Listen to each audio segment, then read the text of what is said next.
Hello, everyone. I'm Darien Gold, and welcome to All Things Pilates, Season 7.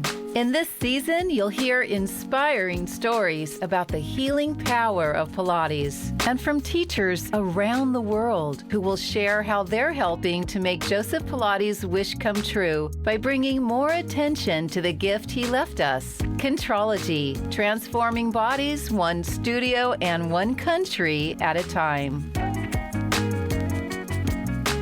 Most of you know that Joe had a group of very talented students who went on to share what he had taught them, either through their own certification program or with mentorship. Today's episode is all about Eve Gentry, that is, one of those talented Joe Pilates students. With us to learn more about Eve's life is Mercy Sidbury, a movement dance specialist who combines her love of movement with the Pilates Method as introduced to her by Eve Gentry and one of Eve's assistants, Michele Larrson. Mercy, welcome to the show. I am delighted to be here, Darien. Thank you for inviting me and to speak particularly about Eve because she still holds a very important place in my heart and my life. When did you actually meet her? I was thinking back, and I believe my first actual meeting with her was when she was invited to be part of a symposium that Patrice Whiteside created at Dance Medicine, where I worked for quite some time. And we had a lot of the first generation teachers come in and teach. She came, and I think I met her first then, and that was probably in 1988 or 89. And then as a en masse, our group went down to Santa Fe to study directly with her for a weekend. So there were about 10 or 12 of us who we went on a pilgrimage to Eve. And so we got to spend a portion of time then with her. I had already been introduced to her as an icon and as a guiding force about movement by Michele Larrson, her assistant. Michele was part of Margaret Jenkins' dance company, and I was studying at the studio, and Michele was teaching. And so as part of her dance class, she taught Pilates in the beginning as a warm-up. And she would reference Eve all the time and, make distinctions about she wouldn't necessarily say this is Eve versus Joseph, but she would attribute a lot of what she was teaching us to what she learned from Eve. What kind of dance are we talking about? Modern dance. And Cunningham. Cunningham. Mm-hmm. Ah. Michele Larrson did this, I'm assuming, some of the mat work. Yes. And did you get it? Did you understand it in your body? I realized if I wanted to do what I wanted to do in dance, I needed to get it. And I think at that point, I actually had already been introduced to Pilates in a group of 100 at the American Dance Festival by Kathy Grant.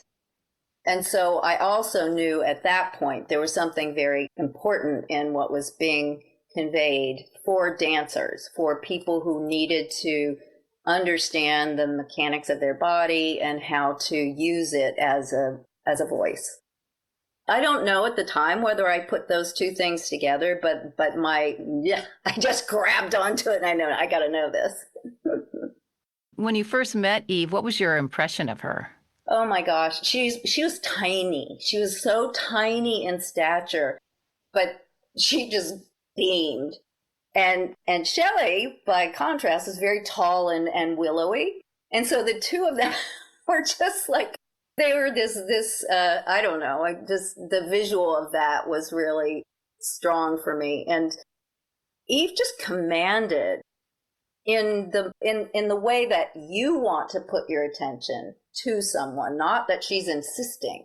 She just commanded attention and asked for it was just an attraction. And the way she expressed exercises, the way she broke things down, all that kind of. Well, give us an example. Well, like the way she studied in some, I don't know that she studied specifically with Moshe, but she's incorporated the pelvic clock as a major part of how she got people to get into their core. And the way she described it, it was totally about sensation, about feeling these things, and also about like how you initiate things, which was her training from Bartenieff work. That was way more about These are choreographers. These are dance Moshe teachers. Feldenkrais, it's Feldenkrais method, which is kind of about learning to, I mean, I can't do it justice by any stretch, but what I get is about it is that you're asking your body to basically show you new patterns so that you don't get stuck in habits. So the way she could describe things could ease you into new experiences, which as a young dancer, like who knew I had an inside of my body, So the clock, she had us like melting the numbers onto the bones and rolling a marble between one number and the other and doing it with as little muscular effort as possible, just like water. And learning that you're able to generate those kinds of qualitative events in your own body just by how you're tending to it was huge for an artist, for someone who wants to be able to enter into different environments and offer that to an audience. Did you notice when you were learning more about the inside of your pelvis that even your gait was shifting or different because your pelvis was placed in a more proper position? And did she learn that from Joe, or only Moshe and others? I mean, it's hard for me to say where she learned this. But yes, from my standpoint, yes, it absolutely does make a difference, or did at the time go, this is key to not using muscles to push myself into a place, but being able to experience gravity, organizing me, and then making much subtler choices about how I sustain that. And that to this day is essential in how I teach Pilates. The thing about Eve, I got to read back over this oral history, and one of the things that really, it just touched my heart, because like she was the baby in the family, she was the fifth, and the family kind of was stretched out over a number of years. So she had a brother who was graduating high school when she was entering grade school. She was apparently tiny, tiny, tiny, and her mom sent her to dance, to ballet, to help her get an appetite. That's how she started with dance. And she said that she was amazed that her mother did that because she had always wanted to dance. She was 6 when she tried to go to school, when her mother took her to school to start in first grade. And they said she was too little. She couldn't possibly be 6. So she had to wait a year and start at 7. And she was chomping at the bit to learn. Even at that age, she just was voracious in taking in the world, And so to circle back to your question, I think that it was she herself who made all those connections, because she was so exposed to so many different things through her dance career that I would say it's kind of hard to even posit where it all came from, but her mind and the way she went about everything would easily make it seem to me that she would be the one who took herself there. Yeah. Got it. Well, let's talk a little bit more about that, because in 1992, a unique opportunity came your way. Will you tell our listeners how it came to you that you would interview and record Eve about her life history? Yeah, I had decided I was going to go down to Santa Fe from San Francisco and both learn one of her pieces. Michele was going to teach me one of her dances because she was a choreographer. And so this was, I don't even remember, but it was probably something from the 40s called Tenant in the Street. And it was about a homeless woman lurking around in the dark. It is like, I wish I could show your audience the pictures in this book, because they're photographs of Eve as a dancer, and she transformed from one character to the next. And so I wanted to learn it in her presence, for her to be able to see it. I learned it from Shelley, but I did get to show it to her.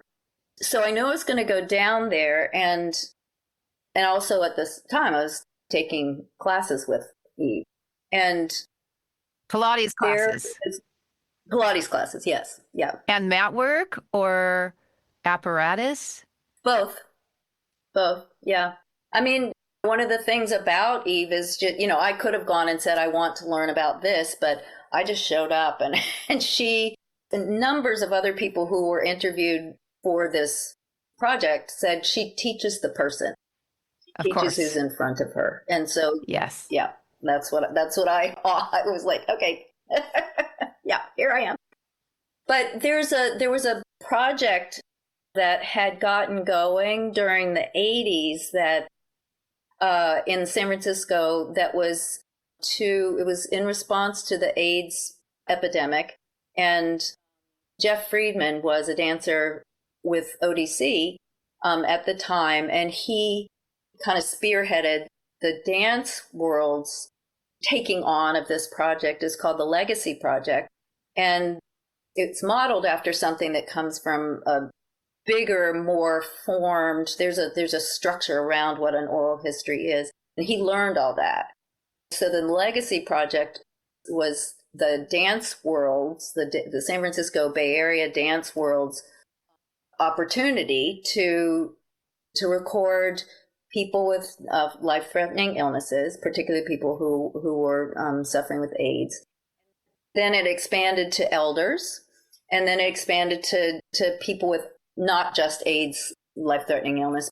So it was really, the point was to gather in all the history that has been shared and created by these people in the Bay Area, in the dance community, and have it somewhere so people can go and read about it, listen to the tapes and all that, and then have a place to bring their artifacts, so their photos, whatever the library could manage. And so these are all housed in the San Francisco Performing Arts Library.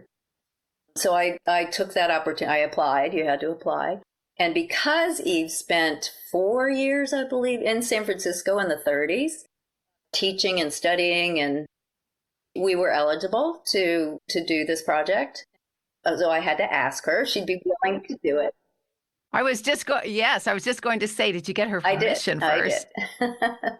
And so we just went about it, and it was 4 hours of taped conversation where it's very formatted, and I'm so grateful for that, because part of it is that it's overlaid, her life is overlaid with what's happening historically in the rest of the world, and that some of that was World War II, and some of it was how New York was changing. Some of it's just like all sorts of things that were being developed and changing over the course of her lifetime. And there's just this parallel line happening in the book.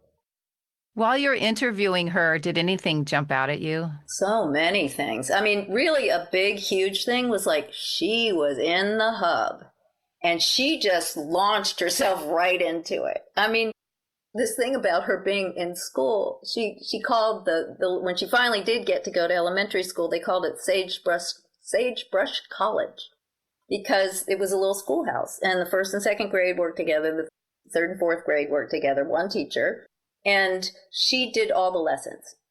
She was like in first grade, and she did the first and second grade lesson. Then in the third grade, third and fourth, and she got bored.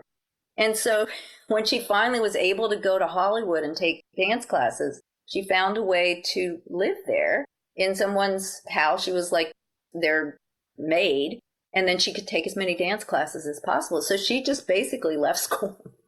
Was she living in San Bernardino? Yes. She was born in LA. Then they moved to San Bernardino because her mom had allergies, asthma. And then apparently there was a train between Hollywood and San Bernardino. So many of the dance teachers would come out there and teach. And that's how she first got that taste that her mom was looking for her to get. And then she just grabbed it. And, all along, all these teachers are like, we want to give you a scholarship. We want you to come study at our school. So she was very clearly a shining star, very special. And she just took the opportunity. So when she left home and lived in Hollywood, and then her brother and sister-in-law moved up to, and one of her sisters moved up to San Francisco, and they offered to have her come stay. She got, and that was in 1932 or something.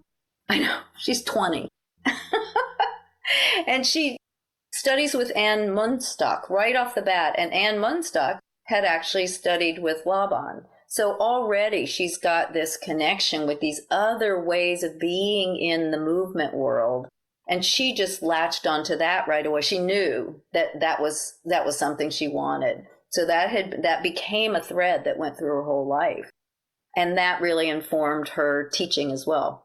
So the fun thing about Anne Munstock, she started taking classes there. A year later, Anne Munstock gets a job in Palo Alto, can't do it, asks Eve if she'll go down and do it. She goes down to teach. And then Martha Graham and Louis Horst are doing a tour. Well, they come down and do a lecture down there in Palo Alto. And there's auditions. And Martha Graham asks Eve to come to New York to be in her company. That's how she got to New York. Yeah, from San Francisco. And the same, this is how special she must have been. So she's 20 and she's teaching these classes, she started studying at maybe 10. And so she's been studying deeply for all this time. So she did a play down there at the Palo Alto Community Center with Henry Cowell, was a musician, and he was connected to Weidman and Humphrey, and he went to New York and talked Eve up to...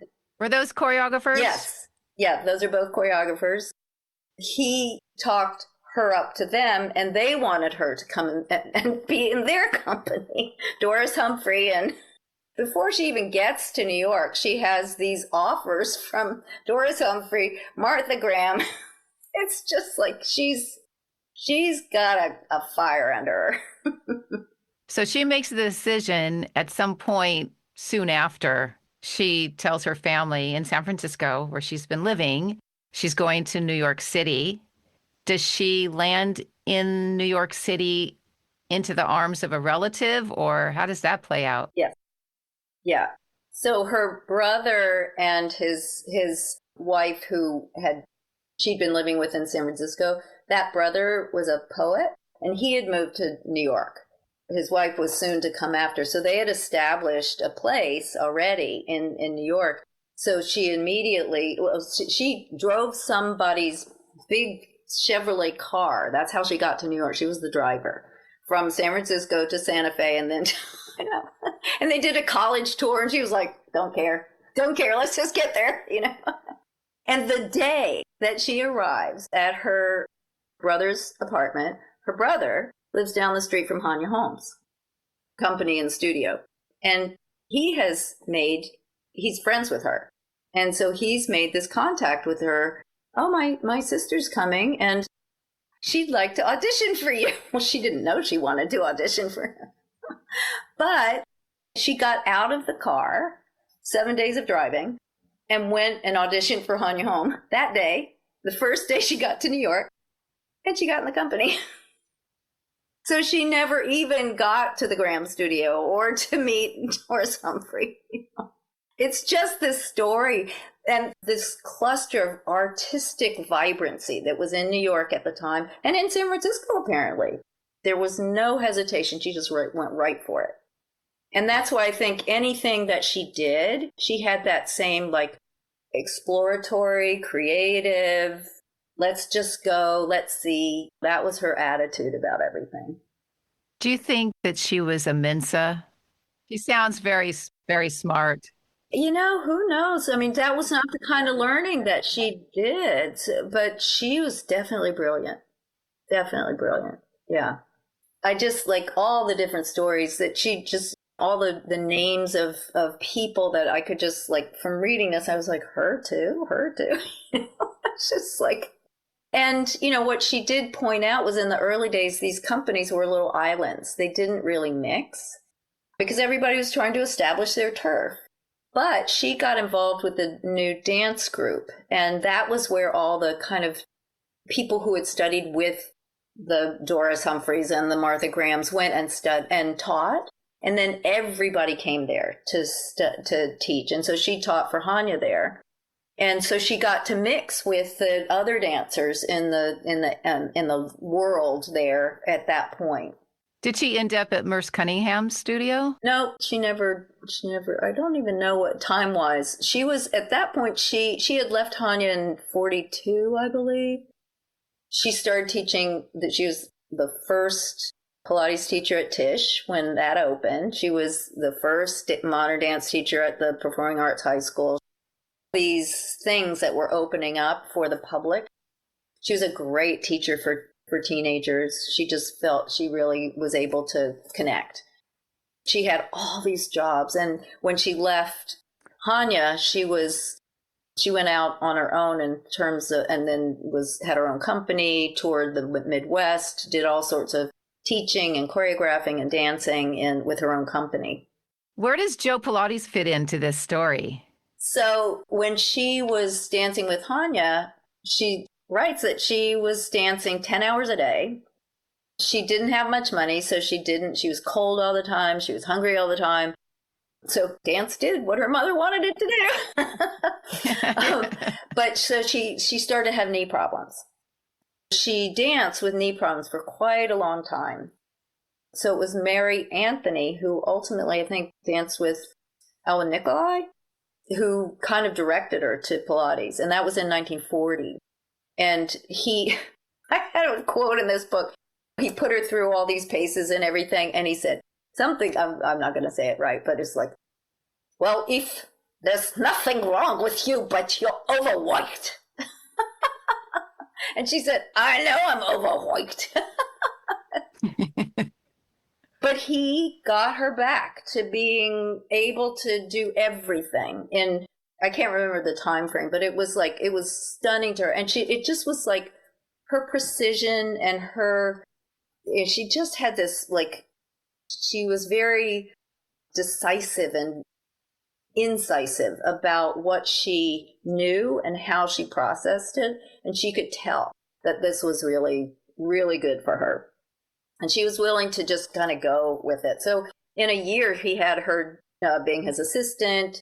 And then she would create some of the demonstrations that they would do at the studio. And I'm sure she did them, but she also said she was creating them. This is in the 40s. It's in the 40s, yeah. So 40s, 40 up to 42. Yeah, so by the time, I'm trying to think when it was in 1940. So it said she began teaching as a teacher in 42. At the Contrology studio? At his studio, yeah. Mm-hmm. Was she the first of the elders that started teaching with him? I don't know. I remember one of the things she told me about was, and I don't know that this applied to her, but for some reason, and it's not actually in the book, so it may have just been in part of our conversation, but that when he wanted to do kind of quote unquote rehab with people, there was a special part in the studio that was behind a curtain. Yeah, we heard about that. And he would take people back there. And so my suspicion is that she worked back there for quite some time with him. Then eventually she was part of the gym. We didn't talk about this in the pre-interview, but when she was diagnosed with breast cancer, mm-hmm. Was that around the same time frame? So she intuitively went to Joe to have him help her after she had surgery? No, it was after that. So I think it was 45 when she had breast cancer. But that's a really... Did she talk about that at all? Yeah, she did. So apparently, I didn't remember this, but apparently, so it was a radical mastectomy. They took the pectoralis major muscle away. She was still dancing. She was still wanting to dance. And so he was like, don't worry, we'll get you back to dancing. And in a year, he had her able to raise her arms up, and she made this piece called Antenna Bird that I have photos of it. And it's just like her arms are like way over her head, and there's absolutely no distortion in how she's created this. Because the doctor said she would never do that. Yeah. You're so stupid. There was no rehab. There was nothing that was available to women. So I can't remember this particular part, but her husband was a photographer, a printer, and also he made films. And so they made a film of her in a leotard doing the dance. And then Joe said, no one's going to believe you. No one's going to believe this. And so they did it in the nude, and they made the film. And there was a student in the studio at the time who had a connection to one of the hospitals there. And he said, we need to show this to the board of directors. There are so many women who could be helped by this. Yes. So they did. They showed the film, and they were flabbergasted. Blown away. Completely blown away. And then when they asked for his alphabet, yes, they couldn't accept that he could be part of their team, or that I don't know what. But it was completely deflating to him. Yeah, and Eve was quite upset as well, but really because I think the impact that how this was so discounted, and it was so real for all of them, you know. Hey everyone, are you ready to master your moves? I'm so excited to finally announce the long-awaited update of my 2 Studio Darien Pilates apps. You know, classical Pilates continues to take hold all over the world, and I was very determined to once again offer you a classical Pilates resource. So, my team and I redesigned these apps into one amazing app called Pilates Mastery. Included are the 5 original videos and an additional video, the first 7. Also 2 new parts, Pilates in 5 and my special series, Gold Talk. And for the cost of just 2 lattes and far more rejuvenating, Pilates Mastery is your go-to Pilates app, available in the App Store and Google Play. And now, back to the interview.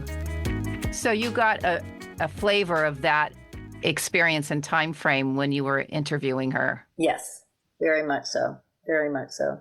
And, you know, after she left Hanya, she was involved. She was again asked to become part of Martha Graham, or Martha asked her if she wanted to come to the studio and continue on. And this was what was one of the funny things. She said, we were riding the double-decker bus, and Martha and I were up on the top.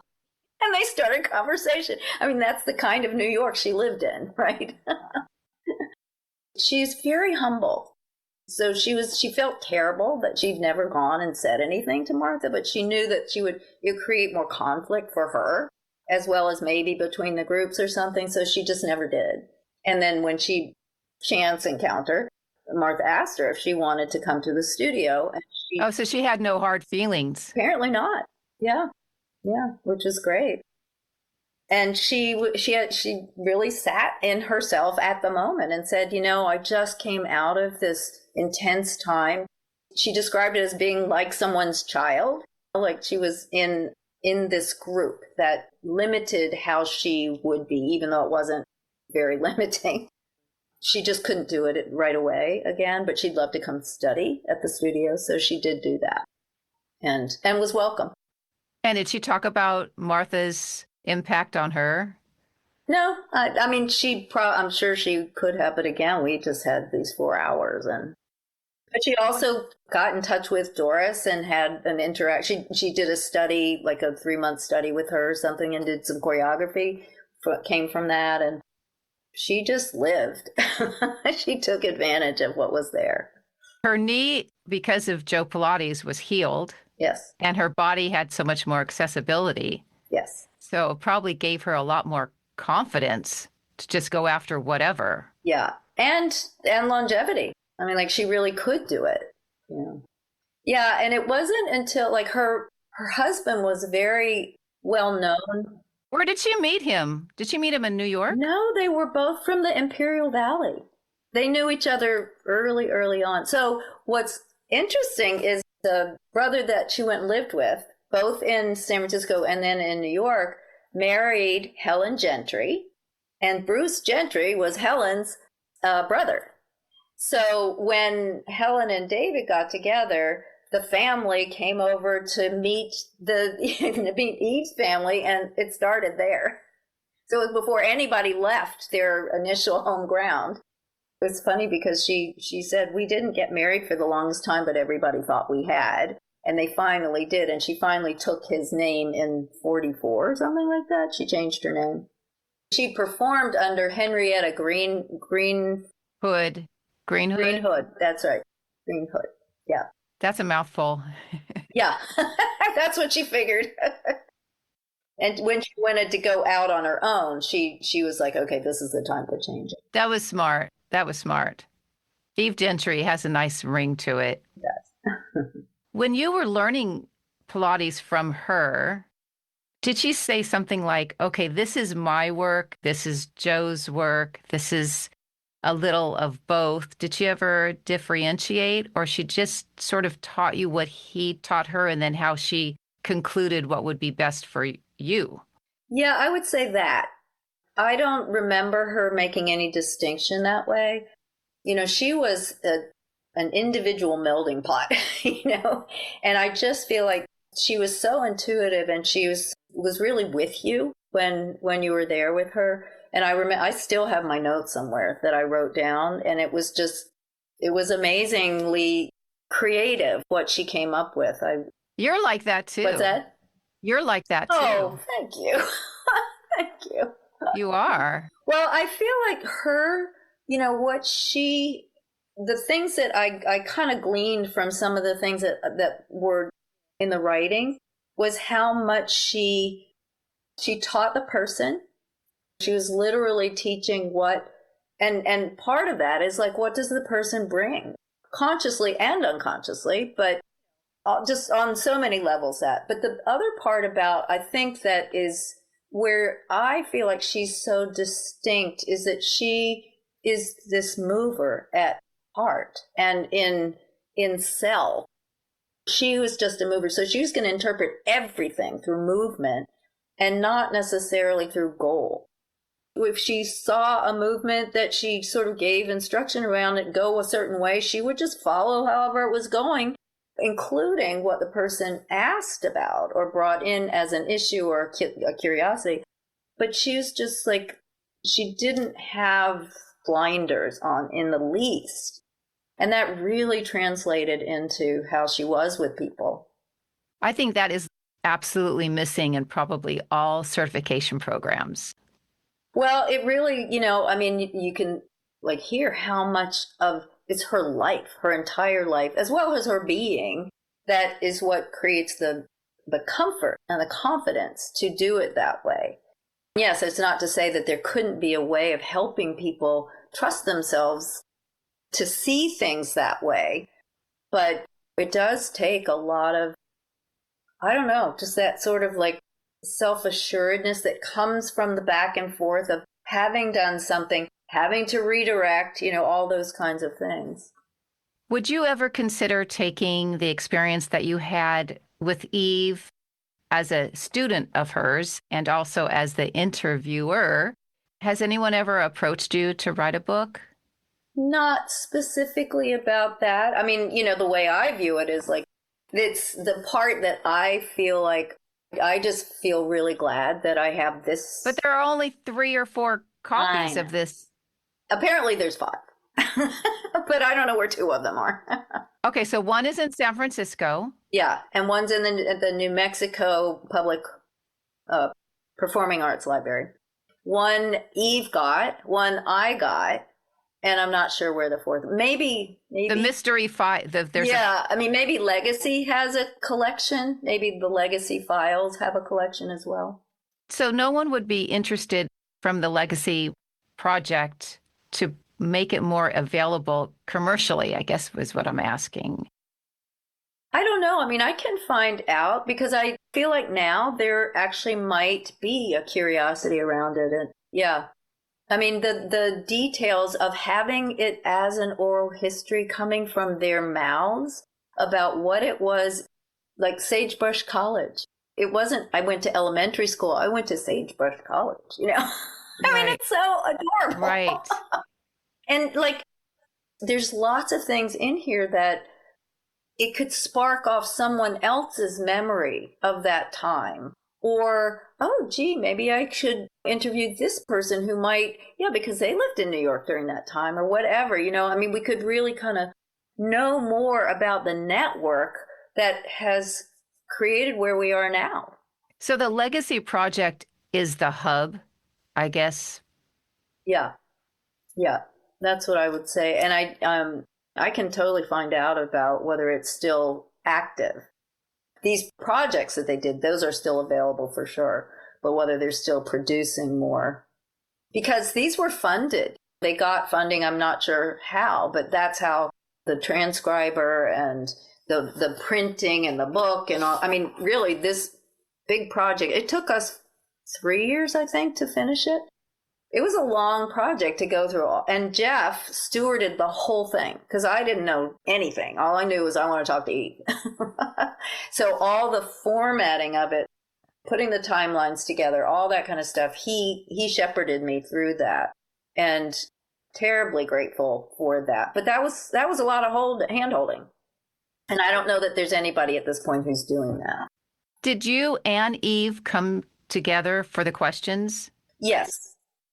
Well, what we did was we did a pre-interview where she just sort of talked about things. And I think I asked in the beginning. That sounds familiar. Right. Well, yeah, there you go.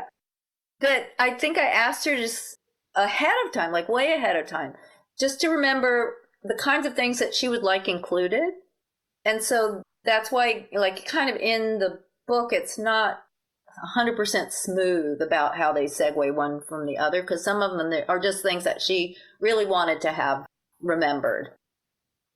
But then after she did that, then we had these bubbles of things, and then we did a pre-interview that put those more in an order. And then, I mean, I didn't really have to say much at all in the whole thing. Did the process bring you two closer? Yes. We kept writing letters back and forth, and yeah. And her husband, so they moved to Santa Fe from New York City. That's right. And then how did Physical Mind Institute, how did that all play out? That's a good question. So they moved in 66, I believe. She had gotten this gig, I believe it was solo. She was touring the Pueblos. There was somebody in New York who was setting up these engagements, and she was touring Pueblos and reservations and stuff, her work, and it was a whole summer long. So she had already spent a whole summer out in Santa Fe earlier with Ann Munstock, you know, so she knew that she was attracted to the area. But then Bruce got a job at the university. So he was like, I'm sort of leaving. Do you want to come with me? And she was like, she was done. You know, she had already done this, and she saw this possibility of a different way of being. And she got here, I mean, she got to Santa Fe, and it was really, I wouldn't say it was shell shock, but yeah, coming from New York City.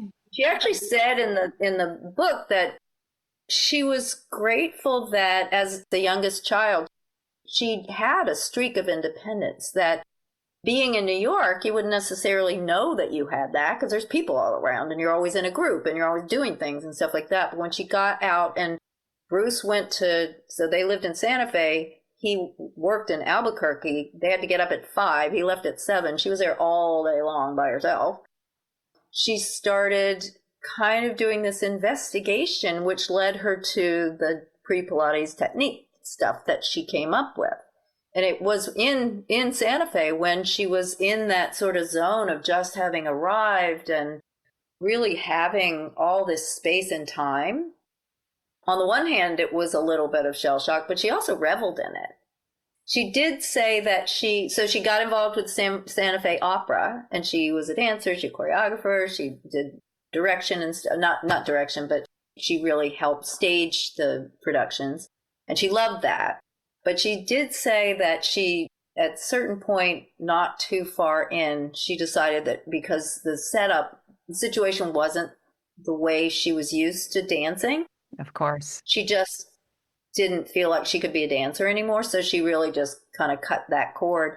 And she does mention regret about that in the book, because she said she knows now people who danced very, very much into their older years. Martha was 897 or something, right? Just danced differently. Yeah. Yeah. So but it is very different if you're in a situation where the arts are still bubbling around you and it's familiar territory. All your people are there, all that kind of stuff. She really did kind of plunk herself into a place where that wasn't the case for her. This is a little similar, we could say, with contrology, because as our bodies age, we have to look at some of the original work differently in terms of the extremities that we might have done when we were 20, 30, and 40. I know you address that in your classes.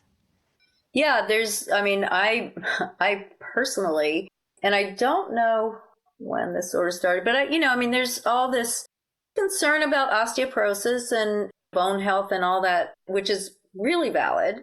And because they call it the silent disease, which is people don't know they have it until the bones have actually changed shape and there's some reason to go take an x-ray. I'm just very cautious about that. And I have given up a whole lot of the classic exercises because of that, and have been going about trying to figure out other ways of getting similar effect, even if we don't know that there's any kind of issue going on. Just don't even bring it forward. And it definitely limits some of the vocabulary, but it doesn't mean you can't move. And I think that's the key part, is that people really, especially if they've been given an osteoporosis diagnosis, not to become afraid, but to take it on and to figure out okay, now what? And strong muscles and being able to kind of manage that contraction of the muscles on your bones is really an important way of keeping the bones strong, as well as the dietary stuff. And you recommend weight bearing. Yeah. Which that's the thing about Pilates. To me, orienting it this way makes it possible for people to participate more longer. Like you can take longer walks. You can even, maybe if things are doing little jog or something like that, or some of those more compressive things you have to be careful about, but you can sort of see how that goes. But yeah, that your body's stronger, your frame is more can manage the input better. And that's what, to me, the Pilates work really helps. And the other part about, certainly I feel like the way Eve taught me to teach, or I picked up from her to teach, is that the sensing what it feels like, what the exercise feels like. Where's the initiation? Where's the contraction? What really kind of what I call GPSing, and kind of really understanding how to initiate, how to understand what you're trying to do in a given thing, but primarily to feel it, to feel the action. That way I feel like we have the clearest ability to understand whether what we're doing is beneficial or not. Because I think, if you're that in touch with what it feels like to be strong, to feel movement, all that you get the signal way faster if something's a little off. I wonder if she didn't learn those nuances from Joe, and she intuitively knew that was part of what she wanted to experience in her body, and also impart. Maybe he didn't have that kind of sensitivity, even though he understood how the body, just intuitively understood how the body needed to function. Yeah.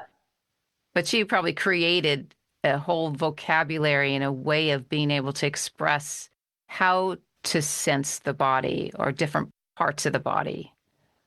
I think, one of the things that we have mentioned is that she, because of all this exposure and interest in Laban's work, she met right when they came to the United States, Irmgard Bartenieff and Irma Betts, they were two students of Laban's, and they came, I think 37 was when they came, so pre-war. And they immediately started teaching at Hanya's studio. And so Eve was their first student. And so she was studying Laban because she had already studied it with Anne Munstock in San Francisco. So she was already in that realm. And all that is about that same thing, like space, effort.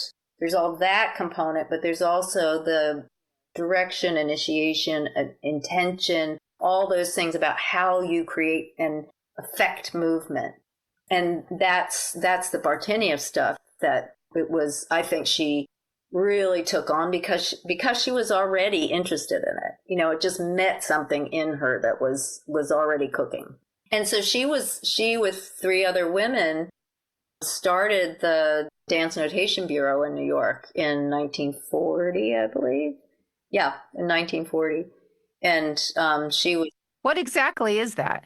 Well, I think it's just the place where so a lot of this work was done in Germany and brought over here, but in German. And so there were these texts and things that were available, but nobody could read them.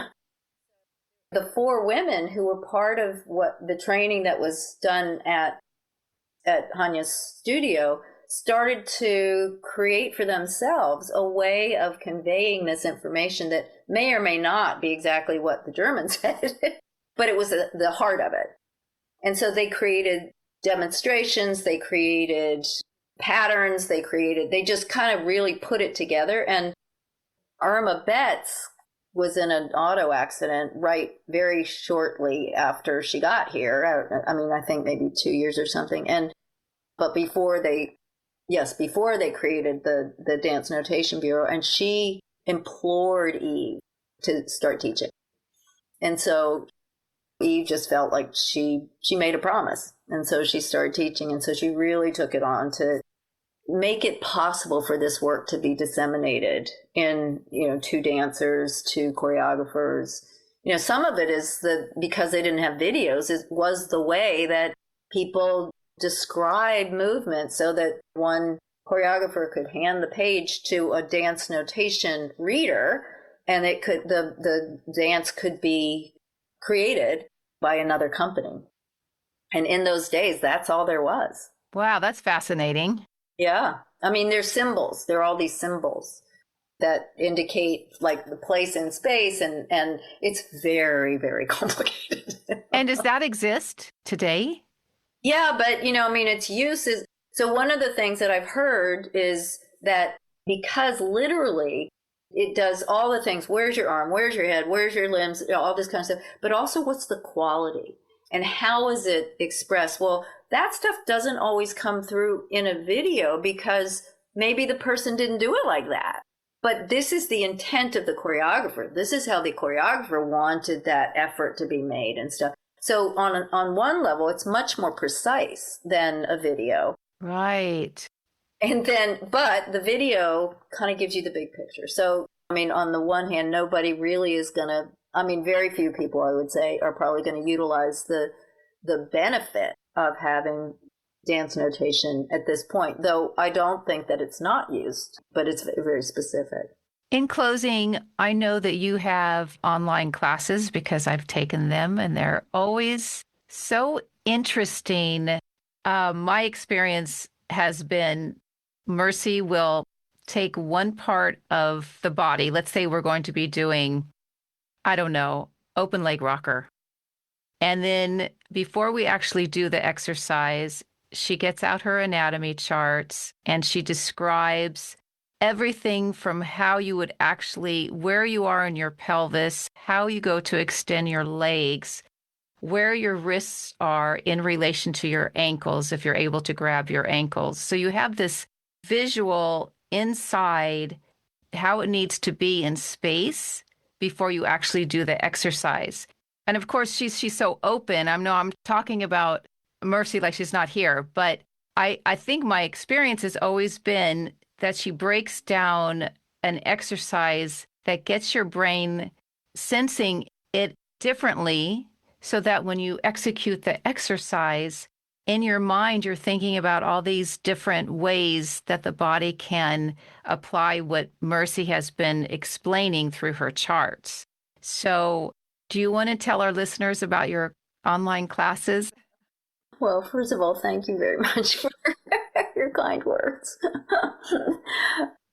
Yeah, we're now just as of last week entering the 6th year of going into, because the online part started in COVID.